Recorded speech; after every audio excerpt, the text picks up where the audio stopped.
Yang pertama adalah preventif edukatif. Ya, Sebetulnya itu yang kami inginkan, betul. gitu ya. Pengawas itu jangan dianggap mencari kesalahan. Perubahan dinamika aturan, perubahan dinamika teknologi industri, perubahan proses bisnis industri itu sangat dinamis.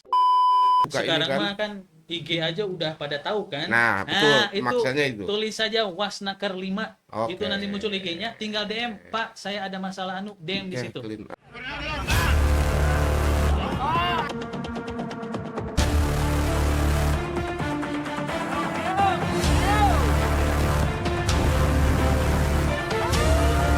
Bagaimana caranya rakyat memiliki dan sejahtera? Ketemu kembali di channel Pikirkan Rakyat. Berpikir merdeka, rakyat bicara. Ini wahana channel Pikirkan Rakyat ini salah satunya obrolan-obrolan yang berpihak kepada rakyat. Artinya apapun alasannya, ketika kita ngobrol di sini, rakyat yang menjadi objek. Artinya keberpihakan kita terhadap rakyat.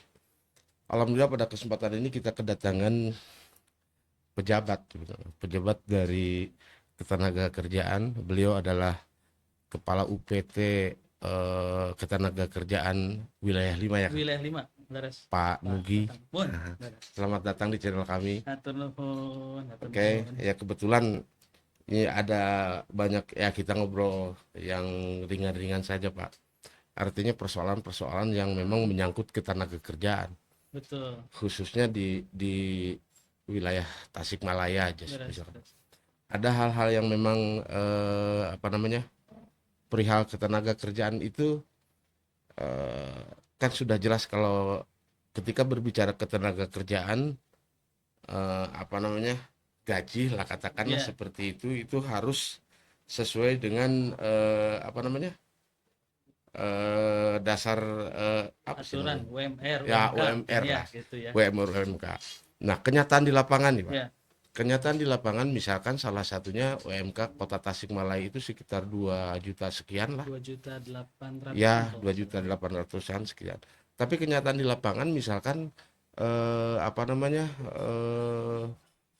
karyawan-karyawan toko misalkan. Ya, betul. Itu kan UMR-nya ada yang 800.000, Betul. ada yang. Nah, sementara dalam undang-undang ketenagakerjaan kan sudah diplet Betul. bahwa UMR itu sekian. Kenapa tuh Pak? Ya. Jadi pertama mungkin perkenalan dulu ya. Oke, siap Kang Pak. Tatang. Ya. Kang Tatang. Nah, Pak Tatang. Pangken Kang Wastanugi. Iya.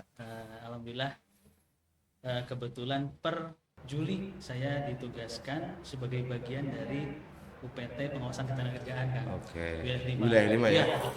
Wilayah 5 itu 6 ya, kalau tidak ya, salah. Betul. Jadi wilayah 5 itu wilayahnya itu terbentang dari Garut, Garut, lalu Tasik. Tasik itu kan dua kan? Tasik. Kota Tasik dan Kabupaten Tasik. Lalu Banjar, Ciamis dan Pangandaran. Oh, iya. Kalau lebih seperti itu. Sumedang tidak ya? Sumedang masuknya wilayah 4 Oke, kan. Ya. Jadi di Saker Provinsi Jawa Barat itu mungkin sedikit ini kan ya. Iya, nggak apa-apa.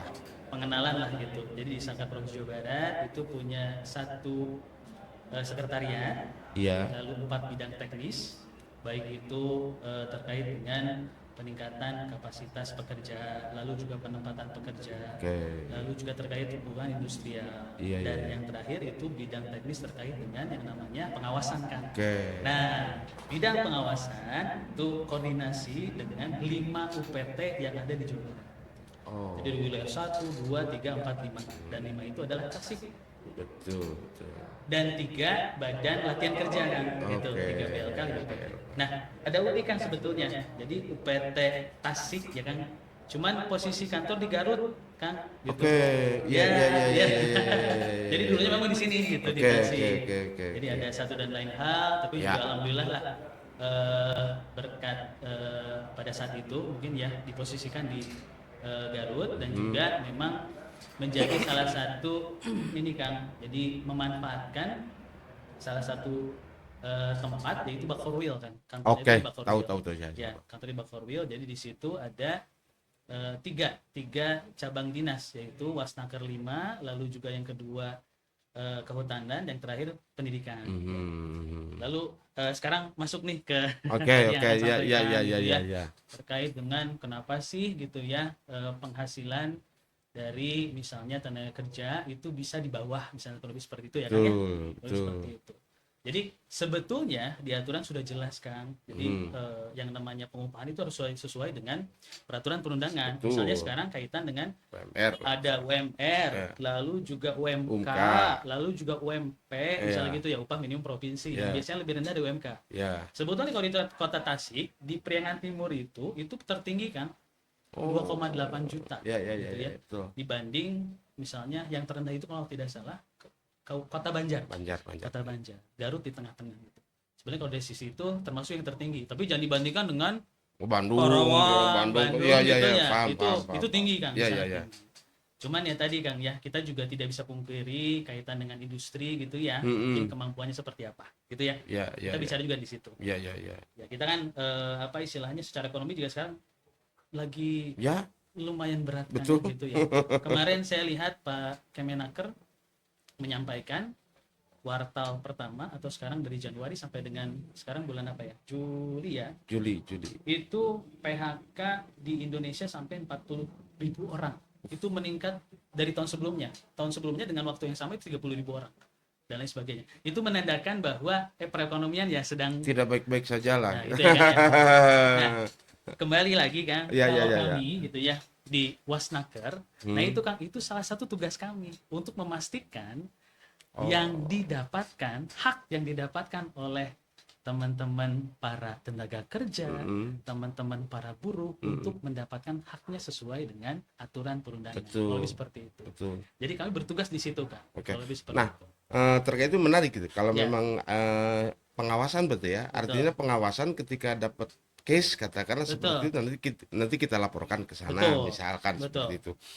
Terus kalau memang terjadi seperti itu itu ada ininya nggak? Ada apa namanya? Minimal ada pengaduan misalnya. Minimal misalkan si perusahaan ini dapat uang prestasi misalkan. Ketika sudah mendapat itu. Sementara di lapangan itu taruhlah misalkan satu segmen aja dulu. Pekerja-pekerja di toko misalnya. Itu dapat ini enggak? Dapat perlindungan, artinya dapat kalau misalkan tiba-tiba dia menuntut itu ada payung hukumnya dan berjalan tidak, Kang? Nah, gini, jadi kami di pengawasan ketenagakerjaan gitu ya. Salah satu tugasnya adalah seperti itu. Jadi memastikan bahwa hak-hak yang didapatkan oleh para pekerja buruh itu didapatkan dengan sesuai aturan perundangan. Dan juga ini boleh nih, jadi para buruh gitu ya atau juga tenaga kerja pada saat memang haknya itu tidak diterima dengan baik, itu bisa menyampaikan kepada kami. Gitu. Kemarin juga alhamdulillah nih ada pengaduan langsung Kang ke kita gitu ya, ada pengaduan langsung dan kami secara cepat Kang merespon itu. Kami langsung undang dari misalnya yang berwenang, misalnya HRD-nya kita undang. Seperti apa sih di sana? Kenapa bisa seperti itu kan gitu kan? Kalau nanti ada istilahnya ditemukan misalnya terkait dengan pelanggaran norma tenaga kerja, itu kami bisa mengeluarkan yang namanya nota kan gitu ya. Tapi fungsi kami kan sebetulnya di Permenaker 33 2016 terkait dengan tata cara pengawasan itu ada 3. Yang pertama adalah preventif edukatif. Sebetulnya itu yang kami inginkan. Gitu ya. Pengawas itu jangan dianggap mencari kesalahan. Gitu ya. Jadi kita kita dilindungi undang-undang loh, masuk ke wilayah industri. Tapi jangan dianggap kita mencari kesalahan. Sebetulnya kalau saya anggap pengawas itu adalah pelindung investasi masukan. Kenapa? Pada saatnya hubungan antara industri dengan tenaga kerja itu baik, saya kira investasi akan datang. Gitu ya. Sepakat ya? Ya. Jadi tapi pada saat misalnya riweuh misalnya gitu ya. Ada apa misalnya si industri tidak memberikan kewajibannya dengan baik dan benar menurut undang-undang, terus juga si yang tenaga kerja juga tidak menerima haknya dengan baik gitu kan, itu kan nanti otomatis akan menjadikan sebuah hubungan kerja yang tidak baik, dan ujungnya ekonomi tidak baik juga kan gitu. Nah itu kan. Jadi kembali lagi, yang pertama kita melaksanakan preventif edukatif. Jadi kita menyampaikan kewajiban perusahaan apa aja sih, silakan penuhi. Hak yang diterima oleh tenaga kerja apa aja sih, silakan dipenuhi gitu. Dan kalau kadang-kadang kalau misalkan kewajiban si namanya si perusahaan kan, owner lah lebih jauhnya, kewajiban owner itu tidak terpenuhi. Betul. Misalkan ke tenaga kerja. Betul. Taruh secara UMK misalkan tidak sesuai. Betul. Ada ini enggak? Ada ada minimal ada hukumnya enggak? Gini, Kang Tatang. Jadi kan tadi yang pertama kita pengennya sudahlah misalnya semua itu selesai dengan preventif edukatif gitu ya. Disosialisasikan gitu ya, penasihatan dan lain sebagainya. Tapi kita ada tuh bentuk yang kedua, namanya represif non justisia, atau misalnya tindakan secara tegas tapi di luar aturan hukum. Atau misalnya tidak masuk ke dalam proses penyidikan secara hukum lah gitu ya. Konkretnya gimana tuh? Nah, yang non justisia ya. Pada saat kita laksanakan kunjungan lapangan ke industri tadi, ditemukan ada pelanggaran norma, baik itu misalnya norma tenaga kerja atau norma K3, itu bisa kita keluarkan nota. Nota itu teguran kan, gitu. Jadi di situ bisa disebutkan teman-teman pengawas itu secara rahasia kan ya. Kebetulan saya yang bertanggung jawab mungkin yang nota itu. Nah itu disebutkan apa-apa saja yang dilanggar. Misalnya upahnya tadi tidak sesuai dengan UMR, UMK, disebutkan di situ. Nanti kita kasih aturannya. Jadi di laporan hasil kunjungan itu nanti disampaikan, nanti kita sandingkan dengan hukum-hukum yang memang berlaku. Gitu. Pengupahan, jam kerja, gitu ya, hubungan industrial dan lain sebagainya, termasuk perlindungan anak dan perlindungan perempuan, seperti itu. Nanti kita tuliskan di situ, kita sampaikanlah ke perusahaan, gitu. Nah di perusahaan harus menindaklanjuti, dan saya kira dengan nota 1 itu keluar, atau misalnya tadi saya sebutkan mungkin surat peringatan lah gitu ya, SP lah ya, SP lah gitu, SP 1, pilu poe beresan, gitu. Harus dibereskan. Dan ini efek kejut sebetulnya untuk perusahaan, harus menyelesaikan karena ini tidak sesuai. Dan nanti ini kalau tidak diselesaikan, saya khawatir kan gitu ya. Warga masyarakat nanti atau dan pekerja kan nanti merasa tidak adil dan sebagainya, bisa bersuara dan sebagainya. Nah itu bahwa kondusivitas itu juga terancam kalau memang itu. Betul. 30 hari tidak diselesaikan, kita kirimkan lagi. Tidak SP2 nota 2 namanya. Disampaikanlah lagi. Yang lebih seperti itu. Dikasih waktu 14 hari, tidak diselesaikan lagi, nanti bisa kita keluarkan namanya laporan kejadian. Dan nanti masuk ke tahap ketiga. Tadi kan preventif edukatif. 2 represif non justisia, yang terakhir represif justisia. Nah itu masuk ke aturan hukum. Paham saya. Poinnya kita tangkap. Terbayang ya kan ya? Gitu.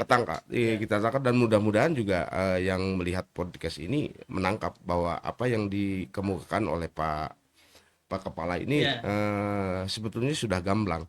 Nah, tapi ada kalanya, misalkan di lapangan itu kekuatan perusahaan itu untuk menggaji karyawan, katakanlah seperti itu. Karena perhitungan manajerialnya, kekuatannya itu hanya 800 misalkan.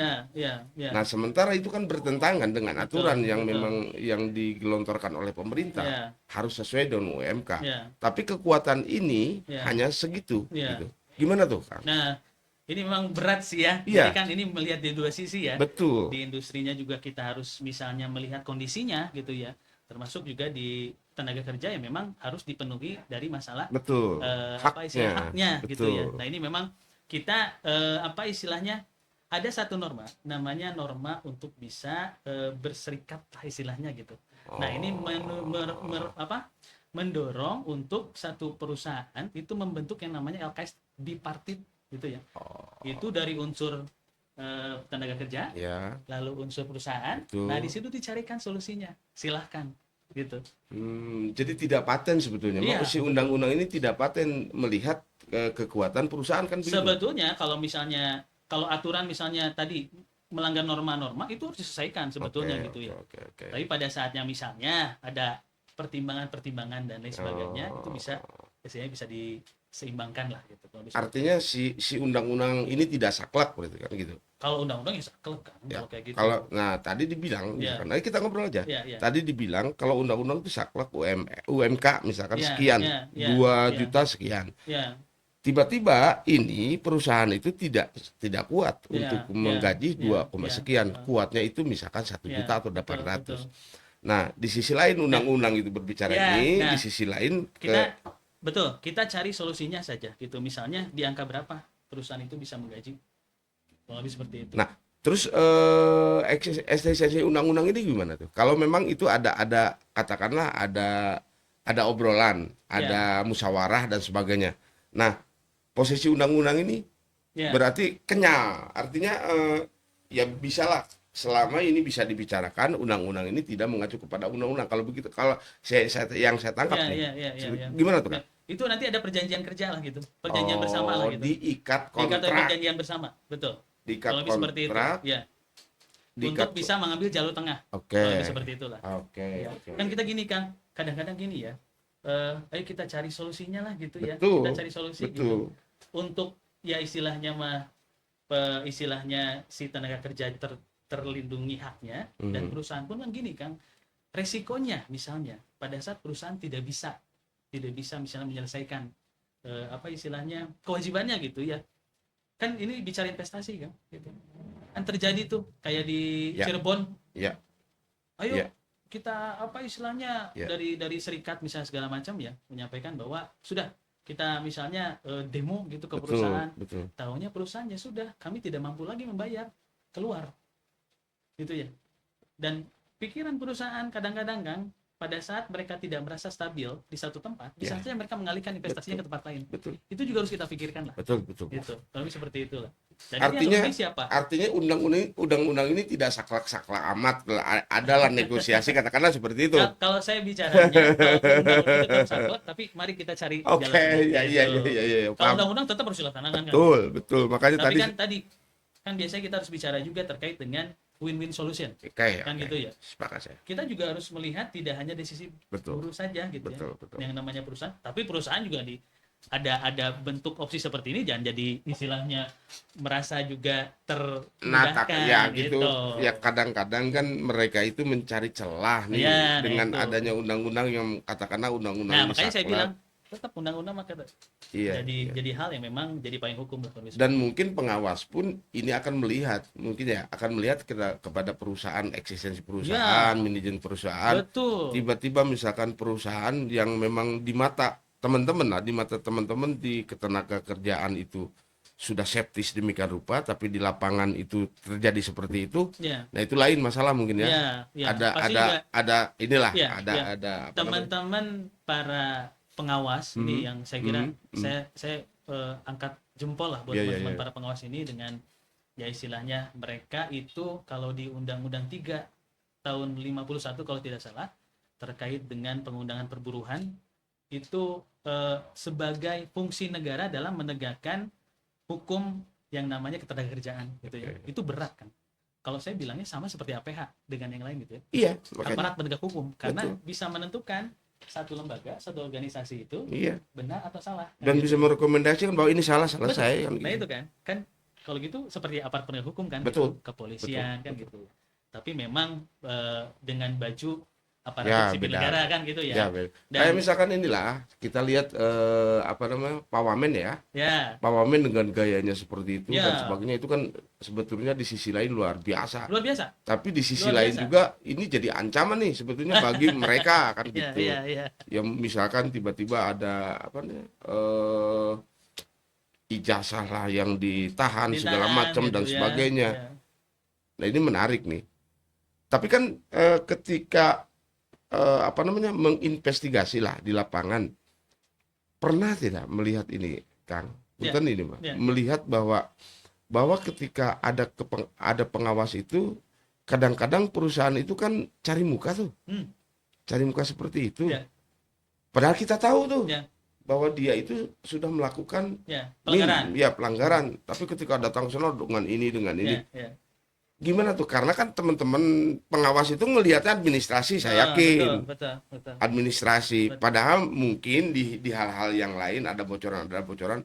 Apakah menutup mata atau memang di apa dihajar itu sampai ini gitu, Kang? Kalau kami, Kang Tatang, jadi saya sering sampaikan di apel, di briefing ke teman-teman pejabat pengawas gitu ya, bahwa kita itu adalah sebagai tadi bagian dari aparatur sipil negara yang ada fungsinya sebagai fungsi penegakan aturan perundangan terkait ketenagakerjaan. Ada 3 hal saya selalu sampaikan. Yang pertama, jaga integritas. Jelas. Kesampingkan yang namanya kepentingan pribadi untuk profesionalisme, kan gitu betul. Bahwa kita berjalan ke sana tidak sendirian, tapi membawa institusi. Institusi mana? Provinsi Jawa Barat misalkan gitu. Di Snaker gitu. Yang kedua, selalu tingkatkan kompetensi. Kenapa? Perubahan dinamika aturan, perubahan dinamika teknologi industri, perubahan proses bisnis industri itu sangat dinamis. Betul. Berubahnya cepat. Jadi harus selalu mengikuti. Betul. Gitu. Jangan sampai kita terjerembab dengan ya istilahnya mah pengetahuan lama, aturan lama, sedangkan aturan sudah berubah secara cepat. Yang ketiga itu paling penting, Kang. Jadi kolaborasi. Jadi kami tidak sendirian, Kang. Kami dalam melaksanakan kegiatan itu pasti menggandeng seluruh stakeholder. Misalnya pada saat kami masuk ke lingkungan pekerjaan agak resisten, mungkin melihat baju kami sebagai ASN, perusahaan misalnya gitu ya, kami bisa menghubungi teman-teman kepolisian, gitu.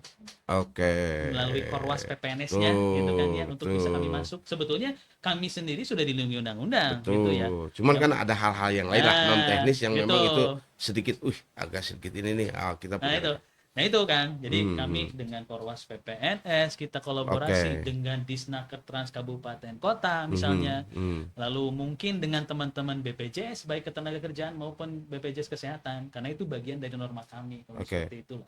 Jadi kalau di lapangan pada saat itu kami kembali lagi silakan kuatkan integritas teman-teman sekalian. Gitu. Baik, ini lagi nih, ada satu lagi, kalau misalkan ada sesuatu hal yang luput. Yang luput dari pengawasan teman-teman karena memang keterbatasan ada keterbatasan jauh lagi dan sebagainya. Ada misalkan ada case di teman-teman di daerah misalkan di mana itu harus ke siapa tuh? Secara ini kalau misalkan Damkar kan ada ada nomor untuk ini yang gitu. Kalau ketenagakerjaan ada nggak? Kami ada Pak Kang, kami ada. Ya bisa langsung saja datang ke kantor kami ataupun teman-teman kan gini Kang, kami itu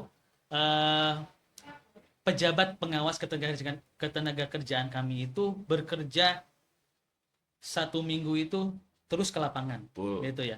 Kadang-kadang mereka berkumpul bisa di Snaker Trans Kabupaten Kota Kang gitu, atau bisa langsung ke kantor kami di Garut Kang. Paham. Kalau itu paham. Kalau misalkan karena ini nih di akar rumput katakanlah di karyawan-karyawan sekarang itu gini, suka sekarang ini kan. Mah kan IG aja udah pada tahu kan. Nah, betul. Maksudnya itu. Tulis saja Wasnaker 5. Itu nanti muncul IG-nya, tinggal DM, Pak, saya ada masalah DM di situ. Jadi kami menerima pengaduan itu tidak hanya langsung saja, tapi juga media sosial. Ya itu. Ya. Karena lalu juga ada situs yang memang dikelola oleh Kementerian Tenaga Kerja Pusat. Nah, itu bisa lewat situ.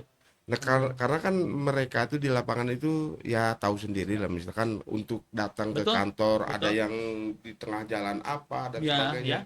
Ya maksud saya tadi juga ini ada nih call center katakanlah seperti itu call center atau apapun. Kalau call center susah misalnya langsung aja Instagram Kang. Kita update terus. Berarti Wasnaker 5. Wasnaker 5. Nah, ini gitu. Silakan di situ nge-DM aja. Insya Allah secepatnya kami berkomitmen untuk bisa secara cepat merespon apa yang diterima oleh masyarakat. Saya izin nanti kalau ketika ini dinaikin nanti disambungkan dengan ditulis IG-nya ya. Di bawahnya. Boleh. Saya tulis bawahnya kalau itu membantu kami juga. Ya, kalau misalkan tiba-tiba ada teman-teman yang segan untuk ini, kita tempelkan ya. Jangan terbentur wilayah 5 ya Kang ya. Kan kita tuh udah 5 wilayah, 1, 2, 3, 4, 5. Pada saat misalnya keluhan untuk wilayah 1, 2, nanti kami sambungkan ke teman-teman. Siap. Terima kasih.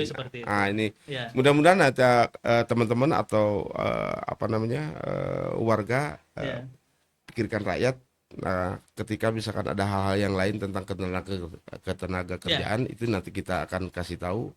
kalau misalkan ada hal-hal yang memang nggak dipertanyakan. Terus untuk ke Garut jauh, misalkan orang Panjar, misalkan tiba-tiba Ya, untuk ke Garut jauh, betul. ya itu IG-nya Wasnaker 5 ya, Wasnaker 5. Wasnaker 5. Oke, ini satu lagi Kang. Siap.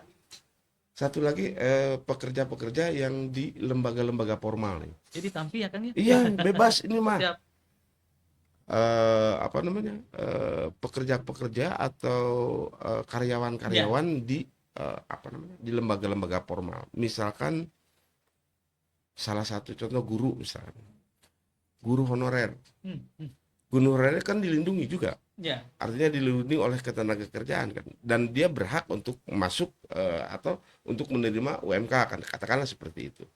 Nah tiba-tiba di guru honorer itu lagi-lagi Kang, lagi-lagi apa namanya, kalau disandingkan dengan UMK dan UMR atau apapun itu namanya yang memang ada undang-undangnya, itu jauh di bawah tidak ya. jauh tidak berbanding lurus, jauh tanah ke langit gitu.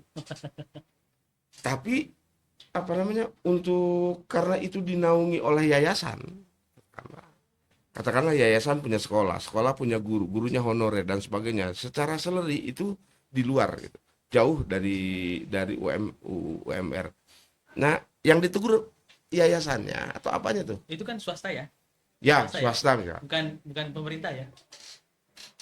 Bukan pemerintah ya? Ya, Ya nanti dari yayasannya mungkin. maksudnya campur tangan Disnaker di sini untuk kasus yang seperti itu masuk. Sebetulnya yang saya tahu kan ya, kebetulan hubungan industrial ya, Oh, bicaranya gitu ya. iya. Tapi juga memang kalau di sisi lain bahwa kita juga ada istilah antara pemberi kerja dan penerima kerja kan gitu ya. Oke, Di sini oke. juga mungkin masuk gitu. Itu. Masuk berarti Mungkin ya. ya kemungkinan masuk. Iya, ini iya, ini iya. saya juga harus saya diskusikan lagi lah. Tapi selama ini sih banyakannya dari industri biasanya Betul. gitu. Kalau UMKM dan lain sebagainya lah gitu. Oke, saya potong bentar ya. Kalau industri clear lah ya. Ya, Nah, kenapa saya masuk ke wilayah itu? Itu kan sama juga betul. bahwa itu adalah tenaga kerja, Betul. karyawan. Betul. Dia bekerja di sebuah lembaga yang dinaungi yayasan. Industri pun sama kan Betul, sebetulnya betul, yayasan. Nah, di situ ketenaga kerjaan punya andil tidak untuk misalkan hal-hal yang tadi, Ya. pengawasan Ya, dan sebagainya betul, dan betul. sebagainya. Kira-kira kan? Saya kira mungkin bisa masuk ya kan? Iya, Bisa iya. masuk ya. Jadi kan di situ ada hubungan kerja antara Betul. yayasan yang sebagai pemberi kerja Betul, dengan ibu guru tadi Iya, yang sebagai menerima kerja lagi. iya, Pada saat karyawan. ada pelanggaran norma, misalnya tadi pengupahan, masuknya norma pengupahan, ya mungkin kita bisa masuk di situ. Kalau lebih seperti itu. Nah, itu kasusnya memang banyak. Banyak ya. Sangat banyak sekali. Mungkin ini juga jadi saya jadi kenapa saya ngomong seperti ini juga bocoran-bocoran dari teman-teman, Betul. dari rakyat, karena Betul. kita juga di channel ini ya ngomong apa saja merdeka silakan, Ya. yang penting tidak sara, tidak melanggar undang-undang dan sebagainya. Betul. Jadi mereka itu seperti itu Ya. sebetulnya kasus di Catatannya lapangan. mungkin swasta mungkin ya Kang ya. Ya, kalau negeri mah nggak pemerintah mungkin mah lah. nggak Iya. mungkin. Wah, Kita bahaya. sebagai pelaksana kan. Bahaya kalau pemerintah seperti. Tapi kadang-kadang juga di sekolah-sekolah negeri, sekolah-sekolah pemerintah yang honorer itu di bawah loh, Kang. Di bawah ya. Iya, yang honorer itu di bawah malah. Ini mungkin saya bisa diskusikan dengan teman-teman Iya, yang pejabat pengawas ya kan Iya. secara teknis. silakan aja dicek Ya. honorer-honorer yang memang mereka bekerja di lembaga-lembaga pemerintah, Ya. khususnya misalkan sekolah, Betul.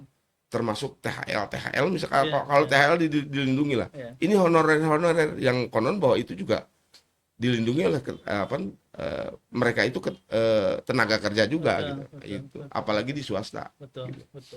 Ya Oke. swasta lah kalau bicara Iya, swasta iya, ya, iya, itu iya, mungkin iya. masuk gitu. Iya. Ya tadi dengan hubungan antara pekerja dan penerima Nah, kerja. itu dia.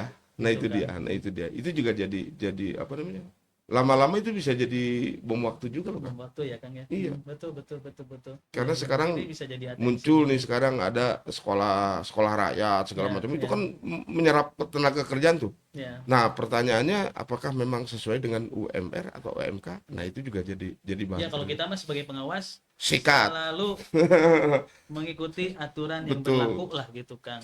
Kalau melenceng sikat kan gitu. Iya, jadi Iya, kita- iya. Apa Laporkan istilahnya, sikat, ya, ya. kita Oke, keluarkan oke. apa istilahnya tadi represif non justisi Iya, dulu kan gitu. betul. Jadi seperti itulah. Oke, terakhir Kak, karena Ya. memang di Tasik ini tadi ya itu sekilas saja sebercik persoalan-persoalan Betul, yang ada betul, di Tasik. betul. Kira-kira sebagai apa namanya? Sebagai pengawas tentang Ya, ketenaga kerjaan terakhir ya. menyeru kepada apa namanya? Perusahaan-perusahaan atau pengusaha-pengusaha di Tasik atau Betul, memang owner-owner di Tasik termasuk yang tadi betul. yayasan-yayasan yang memang bekerjanya bukan hanya di pendidikan tapi Ya, perusahaan ya, segala ya, macam. betul. Silakan Kak. Oh ya, ya pada intinya tadi Kang kembali lagi bahwa kami pengawas itu, pejabat pengawas ketenagakerjaan itu bukan mencari kesalahan gitu ya. Tapi pada intinya kami menegakkan peraturan terkait dengan ketenagakerjaan yang intinya untuk apa? Untuk bisa yang namanya timbul kestabilan ya istilah ekonomi lah gitu ya. Pada saatnya hubungan antara pemberi kerja dan penerima kerja itu baik, saya kira nanti timbul kestabilan ekonomi gitu ya. Lebih seperti itulah. Jadi para perusahaan silahkan kewajibannya laksanakan. Dan para penerima kerja silahkan ketahui apa yang bisa menjadi haknya untuk diterima gitu. Jangan sampai kan sekarang biasanya orang-orang yang penting kerja dapat penghasilan sekian tanpa tahu bahwa hak yang bisa diterimanya itu lebih dari itu.